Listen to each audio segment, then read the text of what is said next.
how we doing, Titans fans? Titan Uprising here. Thank you for tuning in and watching. Please continue to smash that like button, subscribe, share the videos, comment. I love the comments. I comment back on everything. So please keep those coming. I love the feedback. I like hearing your guys' opinions and thoughts.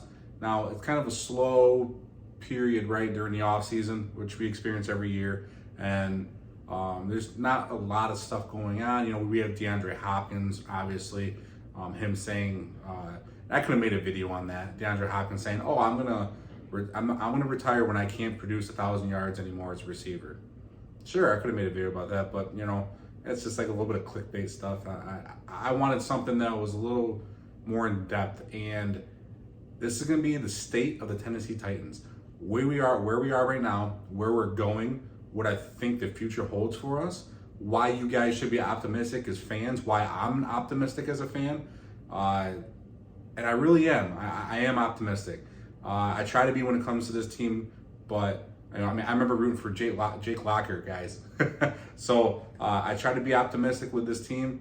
I hope you guys are as well. It's easy to just start picking them apart. You know, I have always loved this team, but I should say me being a fan really took off when we had that surprise run a few years ago. We went to the AFC Championship game. Not that I wasn't a fan, you know, I've always been a diehard Titans fan, but, you know, those years of just constantly sucking just really beats you down. And then you get a taste of, oh my God, this team's doing something now. We can be special. And, you know, and then it's, you know, last year having that 7-game losing streak to end our season, yeah, that weighed on me a lot too. I mean, I don't know about you guys, but whenever I watch the Titans lose on a Sunday or Monday or whatever, it ruins my whole week. It's just I'm not a fan of that. I want to see this team win. I want to see this team do good. So I'm going to break down head coach, defensive coordinator, offensive coordinator, special teams. I'm going to go down to the ownership. I'm going to get into the new stadium coming through. I'm breaking it all down for you guys here, and we'll start off with defensive coordinator, and that is Shane Bowen. Now, this was an article written this year in January before we played our final game. And I remember reading it, and I wanted to go back and find this because I like this article. And this was on Pro Football Network. And I'll pop it up on the screen here for you guys. You can read it. And it says, Mike Vrabel typically receives the lion's share of the credit for the Tennessee Titans' recent run of success, but it's probably time for more members of his staff to garner consideration for head coaching positions. On the offensive side of the ball, Vrabel underlings Matt LaFleur and Arthur Smith have recently landed top jobs around the NFL. Obviously, LaFleur with the Packers and Smith with the Falcons. And I'll continue on here. Can defensive coordinator Shane Bowen become the next Titans assistant to ascend to a head coaching position? And it says Shane Bowen is a under-the-radar head coaching candidate. And I'll keep reading here. It says, when evaluating NFL coordinators as potential head coach candidates, it's easy to look at where their respective unit ranks in various efficiency metrics and decide whether they'd make a good head coach based on those numbers alone. But it only takes a glance at Vrabel's one-year stint as the Texans defensive coordinator to realize that statistical ranks aren't the deciding factor in whether an assistant is ready to lead an organization. Vrabel's 2017 Houston defense ranked 27th in expected points added per play and 28th in yards per play allowed. They gave up more points than any team in the NFL, and yet Vrabel has developed into an excellent head coach who's earned playoff berths in 3 of his first 4 seasons in Tennessee. Bowen started calling the Titans' defensive plays in 2020, and his debut was just as underwhelming as Vrabel's. Taking over for Dean Pease, Bowen led a unit that ranked a woeful 29th in defensive DVOA. Bowen's best effort came in 2021 when he coaxed dynamic performances out of Kevin Byard, Amani Hooker, Jeffrey Simmons, and others en route to finishing 12th in DVOA. This year, it's been a tale of 2 half seasons for Bowen and the Titans defense. From weeks 1 through 11, Tennessee ranked 12th in defensive DVOA. No team stopped the run better than the Titans during that span, and only the Buffalo Bills scored more than 22 points against them. Guys, our defense was elite last year for a while before the injuries hit. It says, however, since week 12, Tennessee has collapsed on both sides of the ball. The Titans have lost 7 straight games and may probably give away the AFC South title, and they did. Bowen's unit ranks 30th in DVOA over the last 6 weeks, and they allowed the Philadelphia Eagles, Jacksonville Jaguars, and Dallas Cowboys to score at least 27 points each. Injuries have played a crucial role in Tennessee's downfall. They've placed a league-high 34 players on an injured reserve, 8 more than the second-place Broncos. The Titans currently have 23 players on IR, which also leads the NFL. Harold Landry, expected to serve as the club's number 1 edge rusher after registering 12 sacks in 2021, tore his ACL in training camp. Other key defenders such as linebackers David Long, Zach Cunningham, pass rusher Bud Dupree, and defensive backs Caleb Farley, Elijah Molden, and Terrence Mitchell have all missed time. Given all those health issues, Bowen has had to unearth role players and figure out how to best deploy them. Safety Andrew Adams had played fewer than 250 total snaps for Tampa Bay Buccaneers from 2020 through 2021, but he's managed 700 plus snaps of solid play for the Titans. Former undrafted free agent Joshua Kalu has also stepped in as a spot starter in the defensive backfield. Journeyman lineman Mario Edwards Jr. and DeMarcus Walker have been forces against the run. Obviously, Walker got the contract, and second-round rookie corner Roger McCreary has played more defensive snaps, which was 1,116, than any defender in the entire NFL. And I've been saying this before, McCreary, man, getting those snaps are crucial for him. I'll keep reading. Bowen hasn't been fortunate enough to work with a perfect situation in Tennessee, but he's made things work. Odds are any team that hires Bowen as a head coach won't have a star-studded roster either. It's impossible to know how well Bowen will handle a locker room or game management situations. We have to refrain from assuming that all of Vrabel's qualities as a head coach will simply transfer to Bowen. But Bowen has been one of Vrabel's key assistants dating back to their time on Ohio State staff, and it's fair to presume that he's picked up something from Vrabel in terms of relationship and team building. Now, Bowen's coaching experience here says Bowen's coaching career began in 2009 after a cervical disc displacement ended his playing days at Georgia Tech. The former safety stuck as an assistant coach with the Yellow Jackets through 2011 when he joined Ohio State's staff as a graduate assistant and formed his relationship with Vrabel, then the Buckeyes defensive line coach. After a 3-year stint at Kennesaw State's linebackers coach, Bowen again linked up with Vrabel, serving as a defensive assistant in Houston from 2016 to 2017. When Vrabel accepted the Titans head coaching job, he hired Bowen as his outside linebackers coach. Bowen began calling plays after Pease retired before the 2020 campaign, then formally took over as Tennessee's defensive coordinator in 2021. Now, Bowen, I thought would get more interest over this past offseason. He didn't. I'm happy. But what I will say is, if this unit, the Tennessee Titans defensive unit, ends up being top 10, top 5 this year, and top 5 like I think they will be, he's going to get a lot of interest. Look, and reading that article, some of the stuff that he did who he did it with, I mean, that was insane. I mean, Walker got a contract basically off of Bowen's defense. And obviously Vrabel has his hands in it too. But we lost offensive coordinators, which has hampered this team. And I hate saying this, but I think we might lose a defensive coordinator either next year or the year after if Bowen keeps doing well, if he has one more phenomenal season or 2 solid seasons in the next 2 seasons. 1 stellar or 2 solid ones, and I think that gets him a head coaching gig. But that's good. That means you see other teams doing this, right? You see other teams that are constantly churning out offensive coordinators and defensive coordinators as future head coaches. That means those teams are good. Other teams want to pluck from them. And it's weird that the Tennessee Titans have had 2 offensive coordinators become head coaches since Vrabel's tenure here. 2. Man, that never happened before. I can't think of the last time somebody hired an offensive coordinator as a head coach.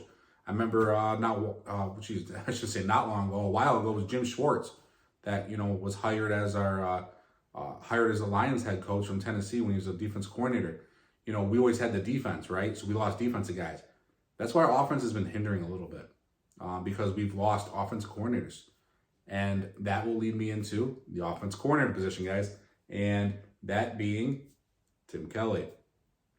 Now, in 2019, he was named the Texans offensive coordinator, but he did not call plays.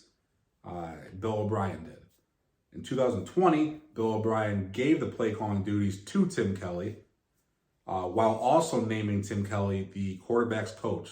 So offensive coordinator and quarterback's coach, that's a big deal, especially Bill O'Brien. He's a little boneheaded guy, so that's a lot for him to give up. We saw how he handled the Houston Texans franchise, so that shows a lot, in my opinion, the faith that he had in him. That season, Deshaun Watson had his best year as a pro quarterback. He threw for over 4,800 yards and racked up 33 touchdowns. That's when everyone said Deshaun Watson's elite. The offensive coordinator behind him that year was Tim Kelly. If you think about it, that's the same year that 1 year right there was that same year is what got basically Deshaun Watson that fat guaranteed contract from the Browns. And Watson has done good a couple other years, but that's his best year under Tim Kelly. That's what the Browns want, is what he had that year. The offseason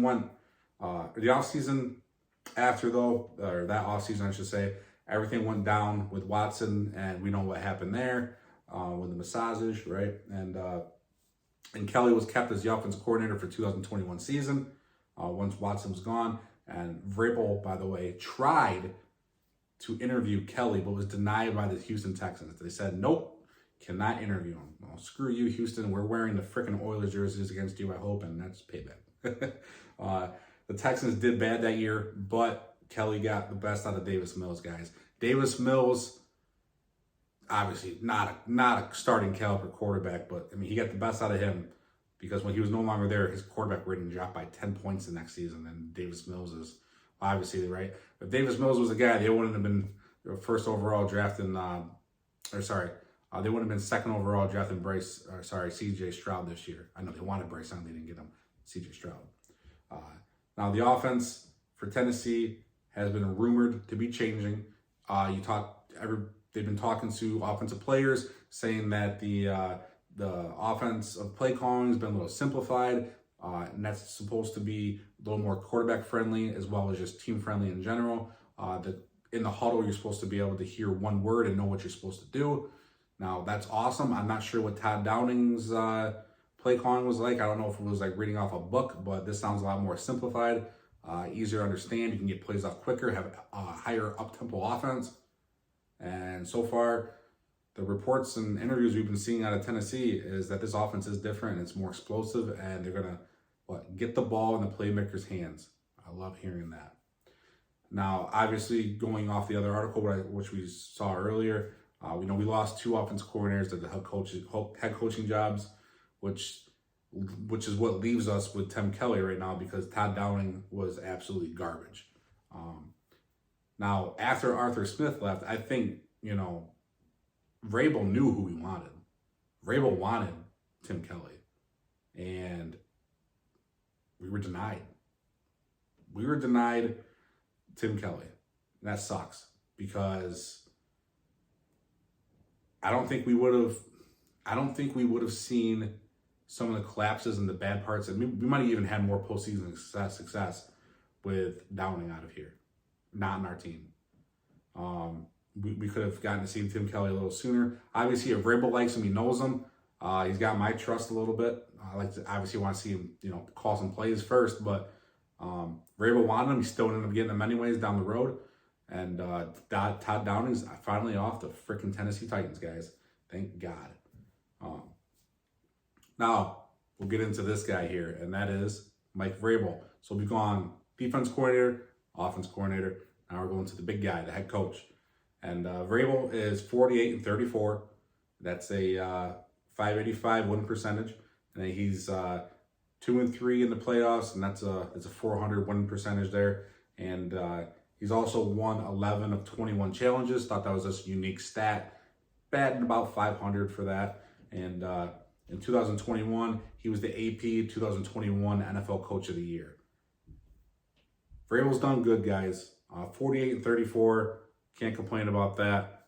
He had one really bad, I would say last year was a bad year just because of the 7-game losing streak. 2-3 in the playoffs, that sucks. If you think about it, that 2-3, right? Let's break this down real quick. That 2-3, that win is against New England Patriots, Baltimore Ravens. Those are 2 wins that 1 year. And then we lost against the Kansas City Chiefs in the AFC Championship game. Next year, lost to Baltimore Ravens in the AFC divisional game. Nope, AFC wildcard game. So I apologize. And then the year after that, we lost. And one of my biggest heartbreaks to Titans fans, the AFC divisional game when we were the number 1 seed, and Derrick Henry was just coming back, and we lost to the Cincinnati Bengals, who ended up going to the Super Bowl. So basically, we're on a 3-game losing streak in the playoffs. That sucks. It means we found success early and then lost it. Now, a lot of that I think was because of losing the offensive coordinator there. I also don't feel like Arthur Smith really called a great offensive game his last game as the Tennessee Titans offensive coordinator. I don't believe that guys should be interviewing for head coaching jobs while they're still an offense or defensive coordinator on a team. Personal opinion there. I did not like that. I feel like he was checked out. I feel like he wasn't really calling a great game. And I'm a little bummed out by that.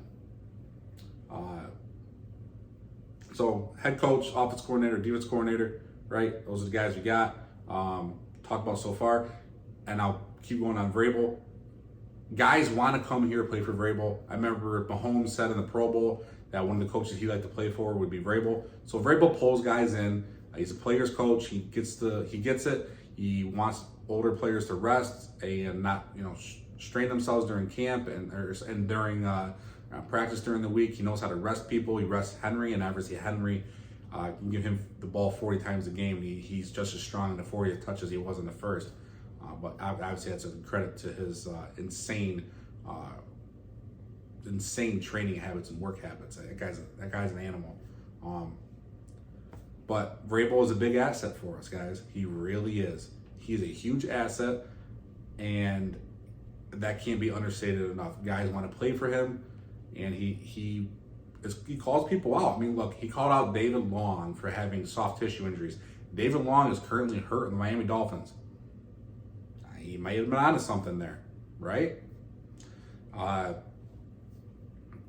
the offense, we have some building blocks here. We have, Chig. We have Burks. We have a young lineman in Skoronski. These guys and then we have guys that can play bigger roles down the stretch, and that would be a guy like Kyle Phillips and Josh Weil. Now, those guys, Phillips, he was the steal of the draft, right? One of the steals of the drafts last year, and he got hurt. He's coming back this year. It's like getting a new player back, so we didn't have him at all. And Josh Weil, I think he can be a great tight end too. And then obviously we have Derrick Henry. Who knows what happens after this year? But then we drafted Tyjae Spears, who we have him for the next 4 years locked up. And that might be the type of running back that we go forward with this offense. And that's where Rand Carthon came from, San Francisco 49ers. They want those guys like that. And it sucks to see maybe that Henry won't be here much longer. But maybe that's the route we're going. That's what I think we're going to do. I think this is Henry's last year, unfortunately, but I want it to not be. I want him to retire a Titan. So we have some young talent to build around. Like I said, Chig, Burks, Skoronski. We have the young talent. We have, think about 11 starters on the offense. Those are 3 guys right there that you want to build an offense around. Now, the biggest one here is quarterback, right? What are we doing after Tannehill? We have a new offensive scheme getting put in with Tim Kelly. Ryan Tannehill, I think, is going to be the starter, unless we absolutely go like 2-5, 2-6 out the gate. I don't think Ryan Tannehill gets supplanted this year at all. I think he's the starter all year. And I don't see Will Levis or Malik Wells touching the field much this year. Now, hopefully, Will Levis can sit behind Tannehill and learn, and hopefully you can do like what Mahomes did, right, when he sat behind Alex Smith. That would be awesome. I would love to see that happen. Now, Levis, right, he has the arm. right? He has the arm talent. This guy is, and he's ripped, right? He's a physical freak. He can throw the ball a mile. He can run. He's quick, strong. Now, the decision making wasn't always there, right, at college, but he had an absolutely horrible supporting cast at Kentucky his last year. You cannot forget that. You cannot forget that. That's how his team was bad. I did a video on Levis a while ago. I think only 2 Kentucky Wildcats were drafted. One was a corner, and one I think was I want to say he was a running back, and it was like in the 6th or 7th round. That's what he had to work with last year, guys. Can't go understated enough. I also really wouldn't worry about, or really wouldn't rule out Malik Willis. I think this year is obviously going to be Tannehill's final year. I think they give him and Henry one more shot, one more go at it. Say, hey, we had the defense. See what you guys can do on offense with a better offensive coordinator and a better scheme and better play calling, and let's see what you guys can do. That's what I think is going to happen. We're giving him one last year, unless Henry balls out for like 1,900 yards or something like that. We sign him again, which I'd love to see happen. I think him and Spears would be a great 1-2 punch for the next few years. But I don't see Tannehill being here after this year. I think he's gone. Now, if that's the case, which I think it will be, like I said, then we are going to be seeing a quarterback battle next year with Will Levis and Malik Willis. I'm okay with it. If Malik Willis beats out Will Levis and I was like, oh, we wasted a pick, drafted, trading up to the 2nd round, I don't care. Give me my starting quarterback for 10 years and I'll take it. I don't care how he gets there. Don't care. I do not care. Remember Green Bay, right? They, like, I'm having a brain fart in his name right now. He played week 17 and he had a hell of a game, and Seattle Seahawks signed him. And Matt Flynn, thank you. My brain kicked in there. And Seattle signed him. And guess who beat him out in camp? Russell Wilson. They went with a better starter. It doesn't matter, guys. Just put the best guy out there, give him the best shot we can to win, and let's roll with it. If it's Malik, awesome. If it's Will, awesome. Let's go. And both these guys are gonna be able to sit and learn. And Malik's gonna have 2 years. Will have 1 to sit and learn. Right. This will be right because Malik was drafted last year and then Levis this year. So technically, Malik should have an advantage on him. But they're both learning a new scheme at the same time now, so don't be surprised next year if Malik's giving him a run for his money. He's made leaps and bounds, strides right this year, everybody's saying, so don't be surprised if you hear the same thing next year. I still want to see him out in the field during the preseason for me to have any belief in that, though. Everybody looks good when the pads are off and nobody's rushing you and no one can hit you. I want to see when the pads are on, and preseason will show us that. We're going to be able to get a good look this year at Will Levis and Malik Willis, and I'm looking forward to seeing that. Obviously, our defense going forward, we might lose Bowen, and that sucks. But we have foundational pieces here. We have Jeffrey Simmons. We have Harold Landry. We have Kevin Byard for now, right? I think he has another year left on his contract after this year. Obviously, we asked him to take a pay cut, which I wish we did not do, but we did. But we have foundational pieces. We have a young corner in Roger McCreary. We signed Amani Hooker for a few years. We have a young, versatile safety/corner hybrid guy there with Elijah Molden. We have pieces on the defense to build around. That can't go understated enough. This defense is already good. We have foundational blocks. This defense, I'm excited for this year. I'm excited for it in the future as well. When you have guys like Landry and Simmons locked up, you want edge rushers, and you want a guy that can go through the middle and disrupt and just wreak havoc with a guy like Simmons. Simmons is a generational talent. If it wasn't for a guy named Aaron Donald, everybody would be saying Jeffrey Simmons is the best interior defensive lineman in the NFL. And it doesn't help that he plays for Tennessee, and nobody in Tennessee gets any respect anyways.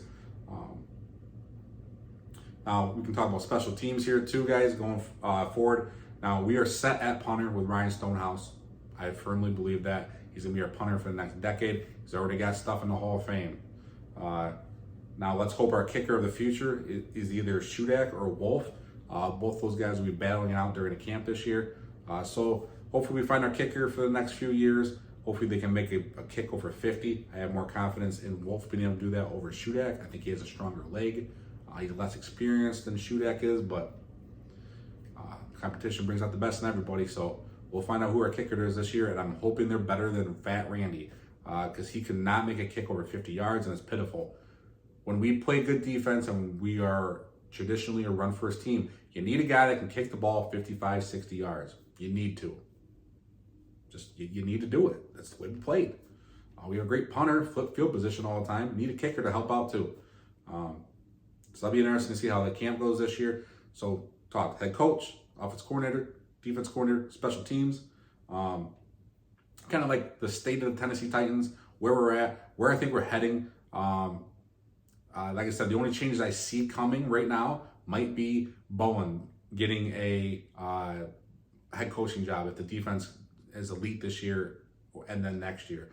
He'll definitely be in consideration. Who knows how it shakes out, but next year or two, he could end up getting interviews and then getting pulled away. So that would suck.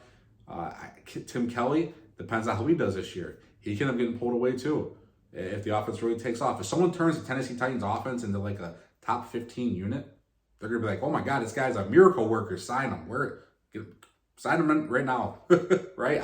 It's gonna suck for us because now we're losing our third offense coordinator in like 6 years, but it's part of being good, and we've been a playoff team. Guys, and that's one of the things I'm gonna lead into. Guys, we are basically a perennial playoff team, not a contender, I wouldn't say, because we're not really threatening anybody in the playoffs when we're on a 3-game losing streak in the playoffs. Nobody's scared of the Tennessee Titans in the playoffs, but we are a playoff team. Should have been one last year. I think we will be a one again this year. And this is an important year for the Tennessee Titans. This is an important year, guys. It's really important. I think it's last year we see Ryan Tannehill, and it's possibly the last year we see Derrick Henry, unfortunately. The last year we will see that duo. I'm still projecting us to be around 9 wins. I think if we get DeAndre Hopkins, I think that possibly goes to 10 or 11, mainly because people can't stack the box as much, and Henry's going to have better lanes to run through. We're going to have better weapon, obviously, with Hopkins. Hopkins and Burks just makes me man. And Chig and Henry and then Spears and bang. That just makes me excited. And obviously, you're sporting elite defense this year.